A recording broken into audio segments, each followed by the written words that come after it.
77 tahun yang lalu, jauh di sebuah kota yang terletak di Indonesia Tengah, tepatnya di kota Ujung Pandang, lahirlah seorang laki-laki mungil yang lucu dan diberi nama Salmon Joshua. Salmon Joshua adalah nama asli dari Bapak John Foy. Dalam pertumbuhannya bertumbuh layaknya seorang anak yang kemudian dibesarkan, tapi kemudian diangkat oleh seorang ayah yang bernama Bapak Diki Foy. Kemudian almarhum diberi nama John Foy. Pria ini kemudian bertumbuh dan dalam anugerah Tuhan dengan hikmat yang dikasih oleh Tuhan, kemudian bertumbuh dan di usianya yang ke-6 tahun kemudian melanjutkan sekolah, mulailah bersekolah pada Sekolah Dasar Negeri 1 Kuanino pada tahun 1950 sampai tahun 1956.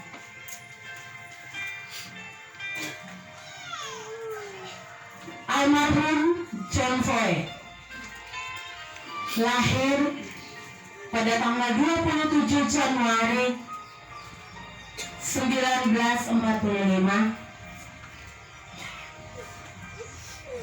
dari pasangan Bapak Paulus Joshua dan Ibu Selvina Huan.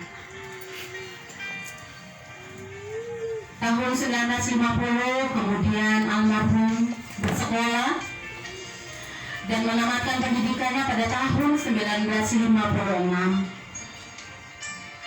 Melanjutkan pada tingkat SMP pada Sekolah Menengah Pertama Negeri 14 Kupang.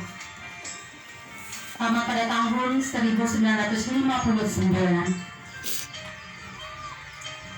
Lalu kemudian melanjutkan pendidikan pada SMA Kristen 1 Kupang tahun 1960. Dan waktu di bangku pendidikan SMA, Bapak almarhum John Foy memiliki kelebihan dan karena kepintarannya, kemudian dipercaya oleh ayah angkatnya Bapak Diki Foy untuk menjadi pengawas pada sebuah CV, yaitu CV Balai Esa. Lalu ayah angkatnya berkata,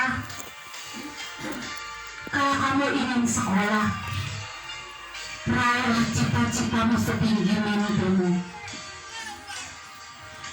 Kemudian beliau menyekolahkan Bapak almarhum John Foy pada Universitas Gadjah Mada, Yogyakarta pada tahun 1963 dan menyelesaikannya pada tahun 1967. Setelah menyelesaikan pendidikannya, almarhum bekerja sebagai seorang pengawas pada CV Dalek Esa yang dipercaya oleh ayah angkatnya. Lalu almarhum John Foy juga ingin melihat anak-anak yang lain terdidik,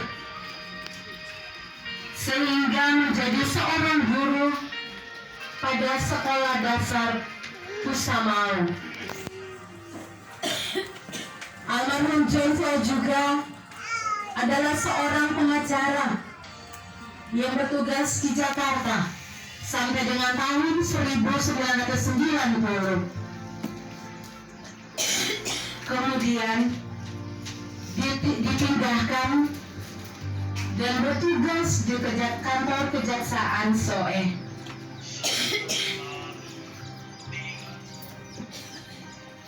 Pada tahun 1990, almarhum John Floyd berjumpa dengan seorang gadis cantik yang bernama Martha Kaseh, tepatnya di Subul, dan kemudian menjalin cinta kasih kurang lebih 32 tahun, menjalin rumah tangga, dan dalam menjalin rumah tangga bersama dengan tulang rusuk yang Tuhan berikan, mereka tidak dikaruniai anak. Tetapi Tuhan mempercayakan kepada Bapak almarhum John Floyd bersama dengan Ibu Martha 2 orang anak, yaitu Vicky Floyd dan Esther Floyd. Dan walaupun kedua anak ini bukanlah anak kandung daripada almarhum, tetapi cinta kasih yang diberikan kepada kedua anak ini adalah cinta yang tulus dari hati, tanpa melihat, tanpa memandang bahwa mereka bukan darah dagingnya. Dengan cinta yang tulus mendidik dan membesarkan kedua anak ini,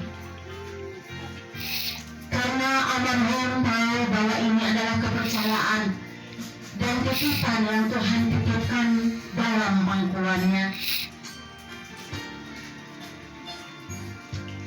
Prestasi lain yang diraih oleh almarhum Bapak John Floyd adalah dipercayakan menjadi pengurus pusat Gerakan Nasional Pemberantasan Tindak Pidana Korupsi GNPK, dan mendapat sertifikat dari Direktorat Pendidikan dan Pelatihan. Pada tahun 1975, almarhum mengikuti tes pada bidang hukum dan almarhum meraih juara 1. Pada tahun 1977, selanjutnya almarhum mengikuti tes IQ pada bidang hukum dan meraih juara 3 sedunia. Ini adalah anugerah yang Tuhan percayakan kepada Bapak John Floyd. Ketika kehadirannya tahun 1990, Bapak almarhum John Floyd ada di tengah-tengah kami.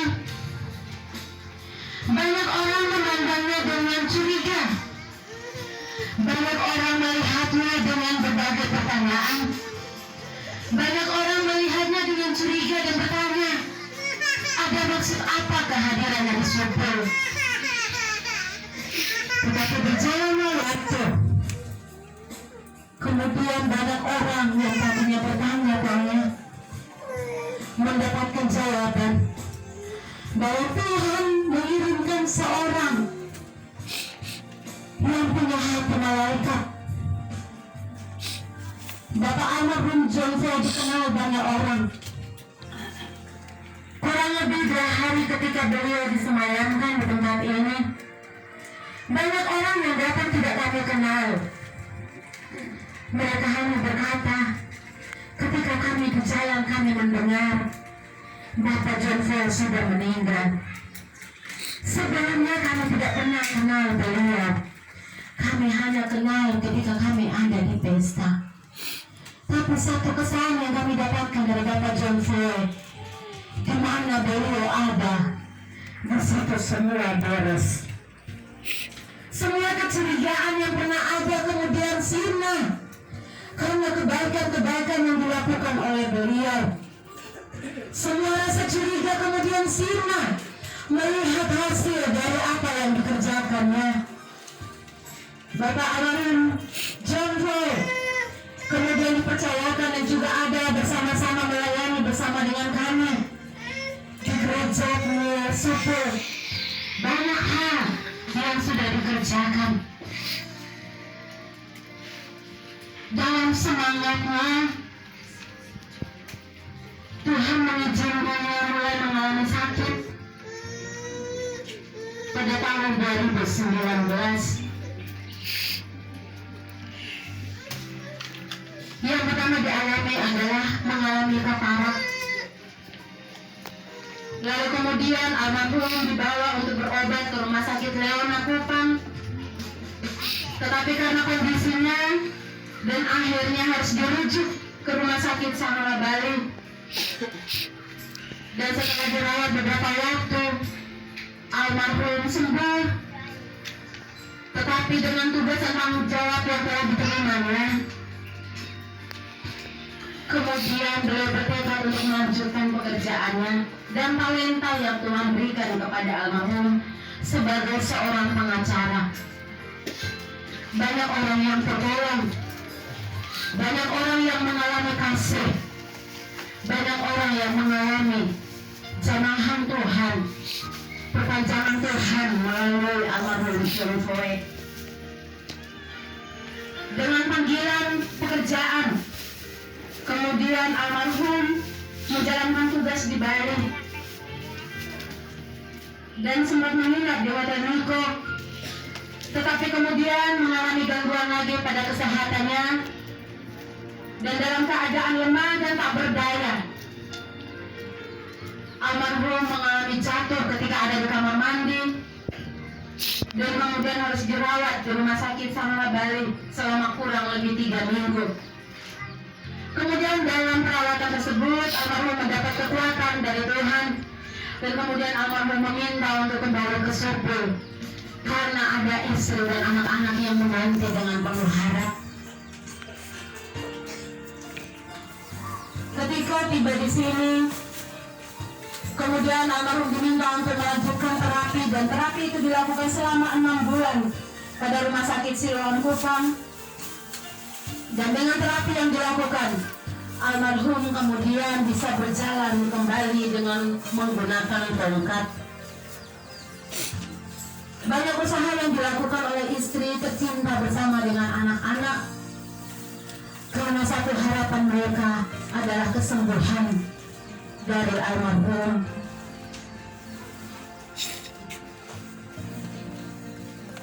Pada tanggal 23 Januari 2021, ketika ingin berobat ke klinik Dr. Erwin, almarhum terjatuh dari kursi roda dan mengakibatkan retak pada tulang kaki bagian kanan dan juga mengalami patah tulang pada tulang panggul. Tetapi dengan tidak berputus asa, kemudian keluarga berusaha untuk terus melakukan perawatan karena satu tujuannya adalah ingin kesembuhan dari almarhum. Tetapi Tuhan berkehendak lain. Tepatnya di usia yang ke-77 tahun 4 bulan pada tanggal 27 Mei 2021, almarhum kemudian mengalami drop dan kemudian keluarga membawanya ke rumah sakit Niki-Niki untuk dirawat. Namun karena kondisinya yang lebih parah dan sudah semakin drop, pihak medis memutuskan untuk merujuk ke SOE ataupun bisa akan dirujuk ke Kupang. Tetapi dengan pertimbangan dari istri tercinta, kemudian istri tercinta membuat surat pernyataan dan surat penolakan untuk dirujuk dan kemudian memilih untuk membawanya kembali ke rumah. Kemudian di satu malam masih terus bersama dengan keluarga, istri dan anak-anak. Walaupun saat itu tidak bersama dengan anak sulungnya karena anaknya sementara harus bekerja, tapi dalam rindunya sebagai seorang ayah merindukan kehadiran putranya,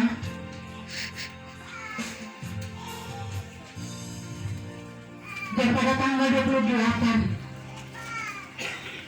putranya kemudian dipimpin oleh Tuhan dan kembali ke tempat ini. Masih sempat berjumpa mendoakan ayahnya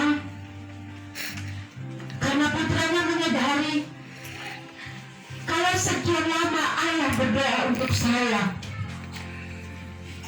waktunya di hari terakhir ini, izinkan saya sebagai anakmu berdoa dengan satu kerinduan untuk kesembuhan ayah. Dengan ketulusan dan doa yang tulus dari hatinya, berdoalah istri dan kedua anaknya dengan doa yang tulus. Tuhan, jika Engkau kehendaki, sembuhkanlah anakmu, tetapi biarlah kehendak-Mu yang jadi. Dan itulah kehendak Tuhan. Tepatnya di hari tanggal 28 Mei 2021 pukul 15, almarhum menghembuskan nafasnya terakhir di ujung doa yang tulus dari istri dan kedua anak tercinta. Beliau pergi dengan diiringi doa yang tulus dari kedua anaknya bersama istri tercinta. Karena di akhir kata amin yang diucapkan oleh ketiga orang tercinta ini, almarhum kemudian menghembuskan nafasnya yang terakhir. Banyak kisah yang diungkapkan oleh beliau. Satu kisah yang sangat berkesan. Beberapa hari sebelum akhirnya Tuhan mengambil kembali anaknya,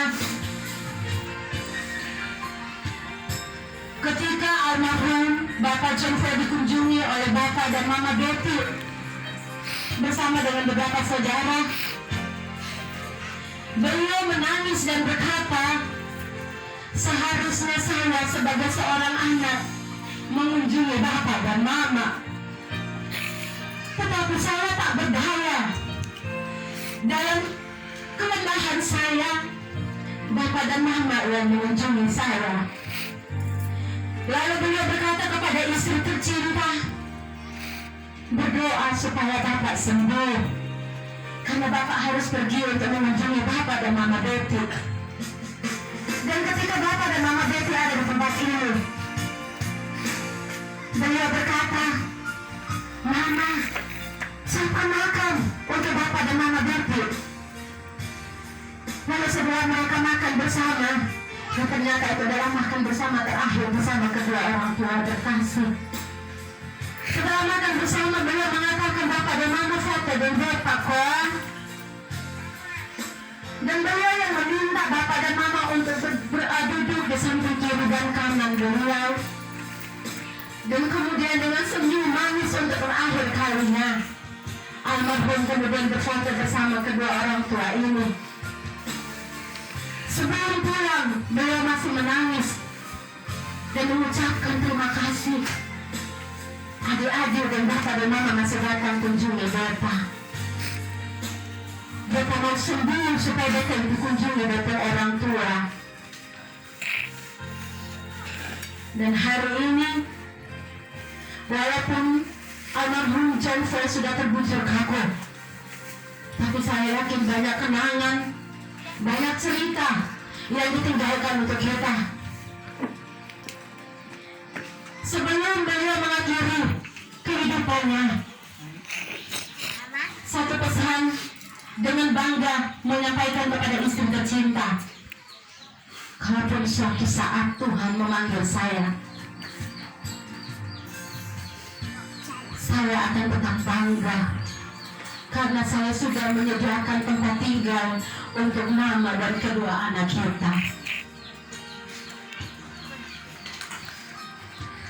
Cinta, kasih, keteladanan yang ditinggalkan oleh almarhum adalah sesuatu yang bisa kita pelajari. Kita yang masih hidup, tinggalkanlah sesuatu sehingga ketika kita pulang, orang akan mengatakan, saya melihat kehadiran Tuhan melalui kehidupan John Foy, di mana